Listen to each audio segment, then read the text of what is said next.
L'espérance du Nouveau Testament. Voici le titre de notre leçon numéro 8 que nous partagerons aujourd'hui avec nos frères et avec vous. Le verset de base tiré du livre de 1 Jean chapitre 5, les versets 11 et 12 nous dit ceci. Et voici ce témoignage, c'est que Dieu a donné la vie éternelle et que cette vie est dans son Fils.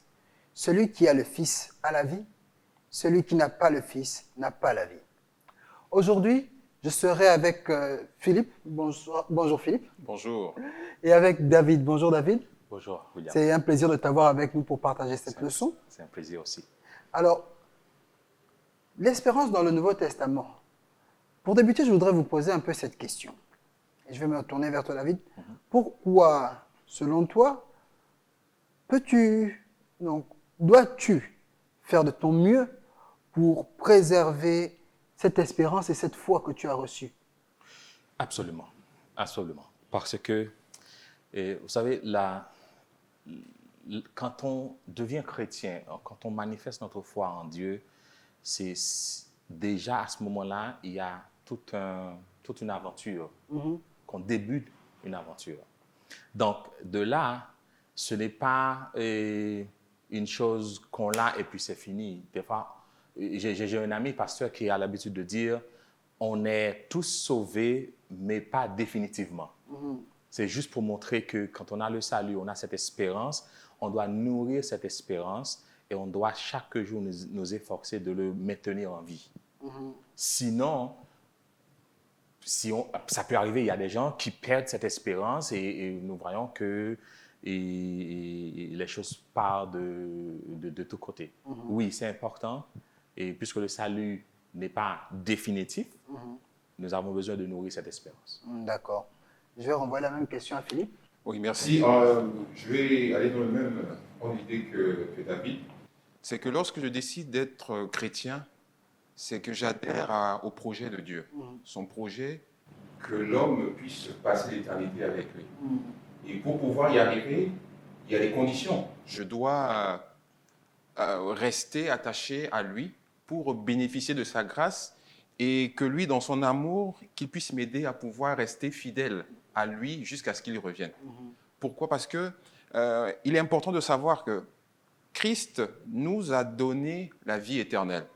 Et cette vie éternelle, elle est gratuite. Mais gratuit ne veut pas dire je croise les bras. Gratuit veut dire que j'accepte l'idée, j'accepte le projet et je voudrais maintenant, avec Dieu ensemble, vivre ici-bas jusqu'à ce que je puisse bénéficier de cette vie éternelle. Parce que ici, je ne suis pas encore, On n'est pas sauvé. je ne suis pas encore sauvé. Donc, j'ai accepté sa grâce d'être sauvé. Maintenant, il me faut rester connecté avec lui jusqu'à ce qu'il revienne et que je puisse bénéficier de cette éternité. D'accord. Alors effectivement, tu viens de parler du retour de Christ. Donc on nous parle beaucoup du retour de Christ. Beaucoup d'ailleurs ont attendu son retour et n'ont pas eu l'opportunité de voir son retour. Et j'aime bien cette phrase qui dit « Jésus-Christ revient bientôt ». Et voici déjà 2000 ans que Jésus-Christ est parti et beaucoup ne cessent de l'attendre, comme vous et moi d'ailleurs nous l'attendons. Alors comment pouvons-nous faire aujourd'hui, nous, pour ne pas nous décourager en attendant la bienheureuse espérance du retour de Christ? Mais qu'est-ce que je dois faire? C'est-à-dire qu'à chaque fois, je dois nourrir ce désir-là de pouvoir rester attaché à lui. Alors, la Bible nous dit, Pierre l'a même si bien souligné, que les gens se moquaient des chrétiens disant que vous attendez Jésus, mais il ne revient pas. Et il a voulu conseiller, je dirais, consoler ceux qui étaient un peu tristes, qui étaient un peu découragés, de leur faire comprendre que, écoutez, si Dieu ne vient pas maintenant, si Christ ne revient pas maintenant, c'est pour que beaucoup soient sauvés. C'est dans le but que beaucoup soient sauvés. Ça, c'est l'idée première, en fait. Ce n'est pas parce qu'il traîne. Non, il a son temps. Christ a un temps où il viendra. Et lorsqu'il viendra, bon, on pourra bénéficier de son retour. Ok. Tu voulais rajouter quelque chose, David? Oui. Et vous savez, dans le retour du Christ, il y a quelque chose d'important que les gens doivent comprendre. Si moi, je dis à Philippe, écoute, entre moi, je reviens. Je n'ai pas dit à Philippe quand je vais revenir. Maintenant, mais Philippe, à un moment donné, il va se décourager parce que je lui ai dit que je vais venir. Et pour lui, son découragement n'est pas dans la promesse que je lui ai faite, mais c'est dans l'espace-temps qu'il s'est lui-même mis en tête. OK? Par contre, si j'ai rendez-vous avec toi, William, et je te dis, OK, William, j'ai rendez-vous avec toi et l'année prochaine, à pareille heure, à 5 heures de l'après-midi. Je t'ai donné une date. L'année prochaine, à pareille heure, 5h01 ou 5h05, tu vas commencer à dire, et là, il tarde, il est en retard. Donc, et Dieu n'est pas en retard. Et Philippe l'a mentionné tout à l'heure, je crois que c'est de 2 Pierre 3, le verset 9, qui dit que Jésus, le Christ n'est pas en retard comme beaucoup le pensent. On est en retard quand on a un temps qui est fixé, on ne respecte pas le temps. C'est la première chose. Maintenant, il est c'est vrai que les disciples, quand Jésus leur avait dit, écoute, je m'en vais, je reviens bientôt. Pour eux, c'était peut-être dans une semaine, dans 2 semaines, dans un mois. Et voilà pourquoi ils se sont mis corps et âme dans la prédication de l'Évangile pour hâter ce retour. Nous, on ne sait pas quand Christ va venir. Seulement, on peut regarder les signes de son retour. De même, quand il devait venir pour la première fois, il y avait des signes, il avait donné des signes. Voilà. Et effectivement, quand il est venu, les gens ont dit « Ah, voilà, c'est ce que nous disaient les prophéties, etc. etc. » Mais maintenant, nous avons seulement besoin de pas nous éterniser sur la date, parce qu'on a eu beaucoup de déceptions en se focalisant sur la date, mais en nous focalisant sur 2 choses. Qui a fait la promesse? C'est Christ. On sait que ce n'est pas un menteur, il va tenir parole, mais quand va-t-il venir? On regarde les signes, mais pas nous focaliser sur une date. Ce qui est sûr, il n'est pas en retard. D'accord, effectivement. J'ajouterais aussi que ce qui est important aussi de voir, c'est que si aujourd'hui, moi qui, mon expérience avec Dieu, je ne pourrais pas, je pourrais pas dire que Jésus est en retard ou bien Dieu tarde de répondre à sa promesse. Non, c'est pas ça. Pourquoi? Parce que c'est d'abord une question personnelle. C'est une question personnelle parce que moi, si je dois vivre 70 ans, c'est au courant de ces 70 ans-là que je dois me préparer. Ce temps-là me permet de pouvoir me préparer. Et que lorsque je meurs, Christ revient. Voilà. Quand je meurs, Christ revient. Okay. Pour Abraham, qui a vécu il y a bien longtemps, pour lui, moi je sais qu'Abraham a vécu longtemps, mais lui ne sait rien. Lui il se repose. Et quand Christ va revenir, lui il va se lever, il va dire, mais ça n'a pas duré, alors qu'il a vécu des milliers d'années. Donc, c'est ce que je dois garder en moi. C'est que ma vie, le temps que j'ai sur Terre, je dois bien le préparer pour que lorsque Christ reviendra, même si la mort me trouve, mais je sais que c'est un sommeil et que lorsqu'il reviendra, il va me ramener à la vie. D'accord. Et d'ailleurs, tu as déjà anticipé un peu sur la question que je voulais te poser, qui est tirée du livre de Jean 6 au verset 47, qui nous dit « En vérité, je vous le dis, celui qui croit en moi a la vie éternelle. » Donc, même s'il advienne que la mort puisse venir nous ravir aujourd'hui, mais comme tu l'as dit, la mort n'est qu'un sommeil. Nous allons fermer les yeux et lorsque nous les ouvrirons, nous serons avec le Christ. C'est vraiment quelque chose de fondamental. Et je pense que c'est quelque chose que nous devrions aussi partager avec les autres afin qu'ils aient aussi de l'espoir, qu'ils ne se disent pas que tout est perdu, mais que véritablement nous avons tout en Christ. Nous avons la vie éternelle et nous avons bien plus que ça encore. C'est quelque chose de merveilleux. Alors voilà une question intéressante que je voulais encore vous poser. Et je vais me tourner vers Philippe. Donc on nous parle des traditions humaines, et même certaines traditions chrétiennes d'ailleurs qui nous parlent de une vie après la mort, ou alors qui disent que les morts ne sont pas morts. Non, les morts vont au paradis, les morts vont directement en enfer, ou alors ils vont en purgatoire. Ça, ce sont des traditions chrétiennes que nous rencontrons aujourd'hui. Alors comment nous, aujourd'hui, à la lumière de la Bible, nous pouvons aider les autres à mieux comprendre cette analogie sur l'état des morts? Merci. Alors, nous devons comprendre une chose, c'est que lorsque quelqu'un meurt, son esprit retourne à Dieu et son corps reste dans la terre jusqu'à ce que Christ revienne pour, s'il a été fidèle, il sera ramené à la vie pour la vie éternelle. Dans le cas contraire, c'est pour la mort éternelle. Et dans la Bible, en aucun cas, en aucun cas, Dieu a fait allusion au purgatoire, fait allusion que lorsque quelqu'un meurt, la personne va directement au paradis. Sinon, ça risquerait de poser problème, parce que lorsque Lazare est mort, Christ est venu, il a dit, Lazare sort. Il n'a pas dit Lazare descend. Il n'a pas dit Lazare descend. Si Lazare était au ciel, il aurait dit Lazare descend. Mais il a dit sort. Ça veut dire que Lazare était couché dans le tombeau. Donc l'idée, c'est d'amener les gens à comprendre, en fait, c'est que ma vie, c'est maintenant. Le salut, c'est maintenant. Ce n'est pas quand je vais mourir que mes proches vont prier pour moi, que je vais aller dans un endroit qu'on appelle purgatoire pour que Dieu puisse m'aider à pouvoir avoir accès au ciel. Non, ça n'existe pas. La Bible n'en parle pas. Ok. Alors, je renvoie la même question à David. Bon, la première chose, et la Bible est claire là-dessus, sur l'état des morts, les morts ne savent rien. Et Philippe l'a mentionné tout à l'heure, quand il a dit, quand on va au moment de la résurrection, on va dire, ah, ce n'est que tout à l'heure, j'étais en train de dormir, voilà que Christ est venu. Maintenant, pour la question de purgatoire, et en aucun cas dans la Bible, il n'est mentionné qu'il y a une transition entre la mort et le paradis. Et je pense que, bon, il y a des gens qui le croient, mais cette question du purgatoire a déjà deux problèmes avec ce que dit la Bible. La première, le salut est personnel. Donc, que dit cette théorie du purgatoire? Pendant que tu es au purgatoire, tu as des parents qui peuvent prier pour toi, parfois même payer pour que tu aies le salut. Donc, deuxième chose, le salut est personnel, donc personne ne peut, je ne peux pas te garantir le salut, je ne peux pas te garantir le salut, même ma famille, je ne peux pas leur garantir le salut, donc c'est une première chose. Deuxièmement, le salut est gratuit. Donc, ça, c'est une autre chose qui va à l'encontre de ce que dit la Bible.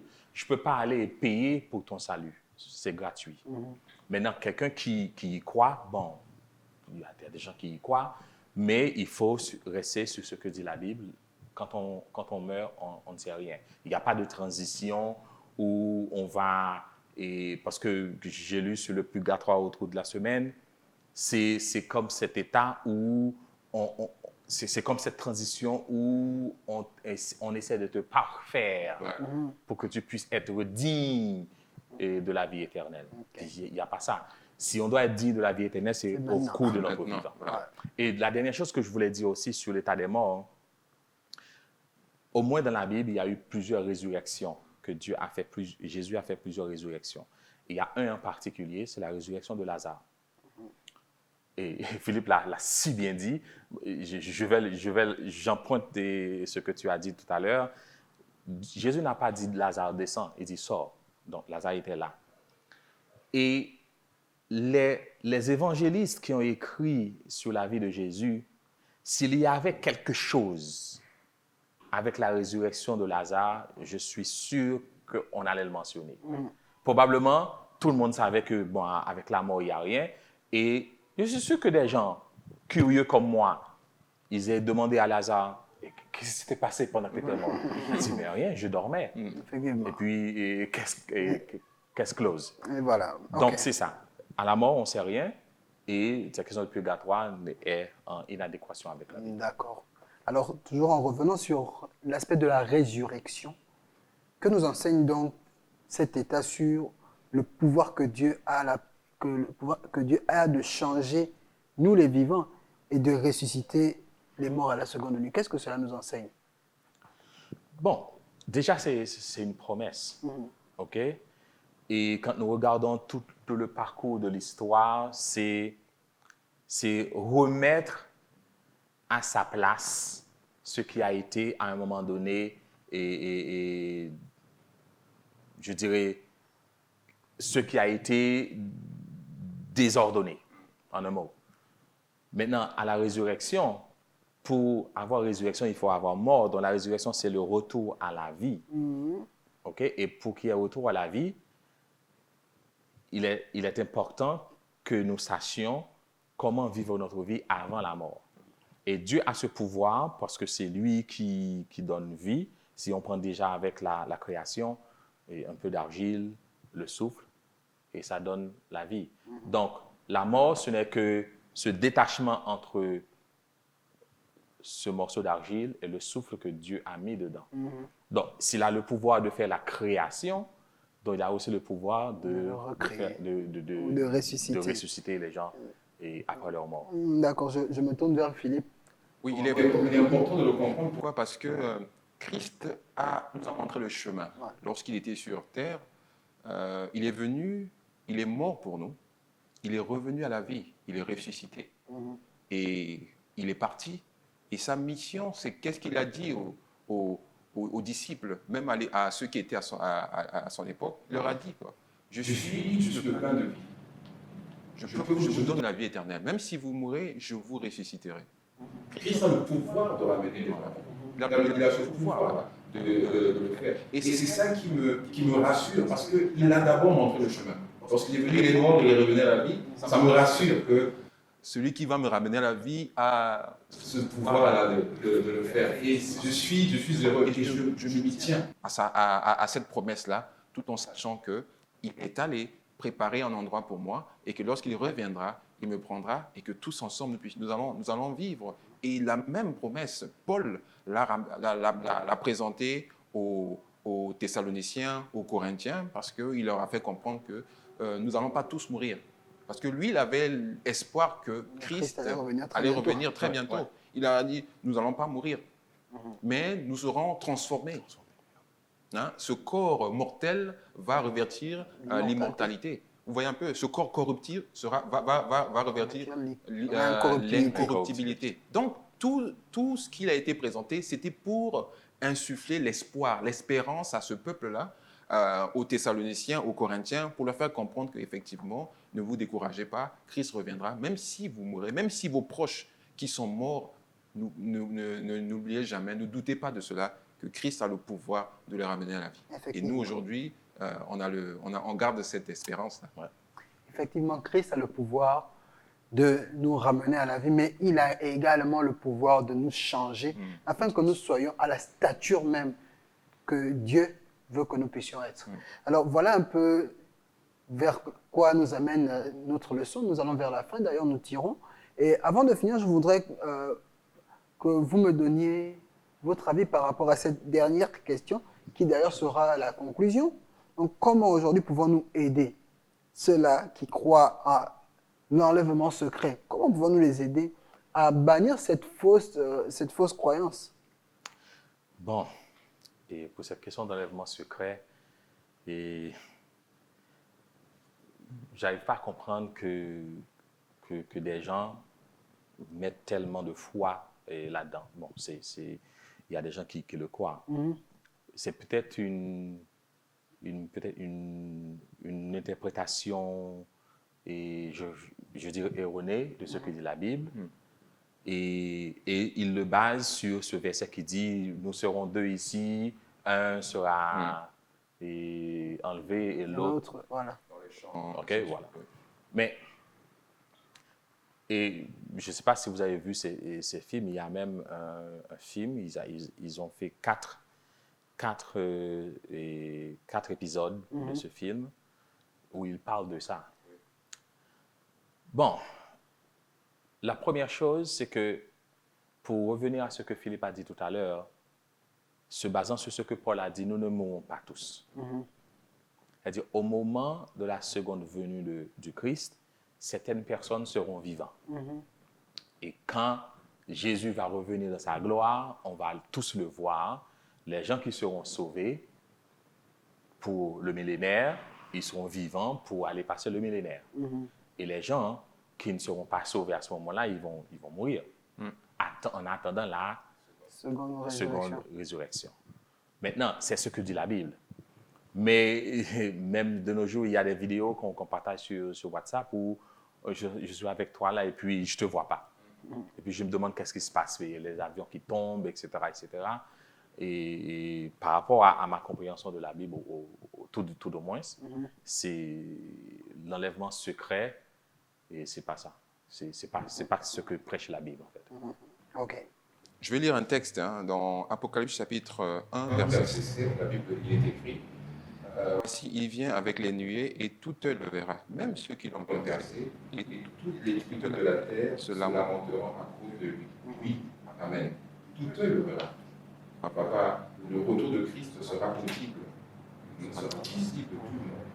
Voilà. Donc, il y a beaucoup de versets. Lorsque nous lisons même Matthieu 20, à partir du chapitre 24, Christ nous décrit un peu les scènes qui vont précéder son retour. Ouais, donc, il n'y a pas d'enlèvement secret.